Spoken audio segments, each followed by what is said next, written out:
In the 1930s, a young boy spent his mornings walking the streets to sell newspapers, contributing every rupee he earned to help his family survive. This was Rameswaram, a remote island town defined by its quiet tides and the ancient Shiva temple that stood just minutes from his childhood home. As a member of a modest Muslim family in colonial India, the social and economic barriers between this boy and the nation's highest office were immense. But APJ Abdul Kalam did not just navigate these obstacles. He used the integrated social life of his hometown as a template to unite a divided nation decades later. His father, the local imam, maintained a deep, respectful friendship with the head priest of the Rameswaram temple. Kalam grew up watching these two men, leaders of different faiths, discussing spiritual matters as equals in their traditional attire. That harmony was tested when his science teacher, an Orthodox Brahmin, invited the young Kalam into his home for a meal. When the teacher's wife refused to serve a Muslim in her kitchen, the teacher simply sat with the boy and served the food himself. This act of inclusion was so significant that Kalam recorded it in his autobiography as a defining moment. It was a lesson in how deliberate, personal actions could dismantle long-standing social rules. While watching birds fly over the Pamban Island coast, Kalam became obsessed with flight, realizing that scientific education was the only viable path across the economic divide he lived in. These early experiences provided Kalam with a practical model for social harmony. He spent the rest of his life treating education and dialogue as the primary tools for bridging artificial social barriers.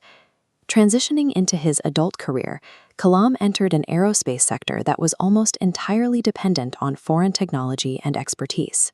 At the Indian Space Research Organization, he served as project director for the SLV-3, leading a massive team to successfully place the Rohini satellite into orbit in 1980. He later applied this same collaborative model to the defense sector, taking charge of the Integrated Guided Missile Development Program. This program yielded a suite of ballistic missile systems, proving that India could develop its own advanced defense technology. By successfully engineering these systems, he earned the title Missile Man of India and demonstrated that domestic innovation could bridge the gap between a developing nation and a modern power.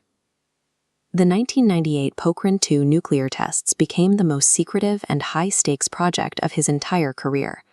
In the Rajasthan desert, 5 nuclear devices detonated with enough force to crack the Earth's surface, a moment that formally established India as a declared nuclear power. As chief coordinator, Kalam functioned as a human bridge, linking the military and the civilian scientific communities to execute a mission of this scale. This successful coordination solidified India's standing as a nuclear-armed state, moving the nation toward a position of technological and military self-reliance. By 2002, India's political environment was deeply divided, yet Kalam's reputation as a non-partisan scientist made him a unique candidate for the presidency. This chart shows the results of the 2002 election. Kalam achieved a landslide victory with nearly 90% of the vote, driven by rare backing from both the ruling coalition and the opposition. He arrived at Rashtrapati Bhavan, the official presidential residence, an office traditionally defined by ceremonial distance from the public.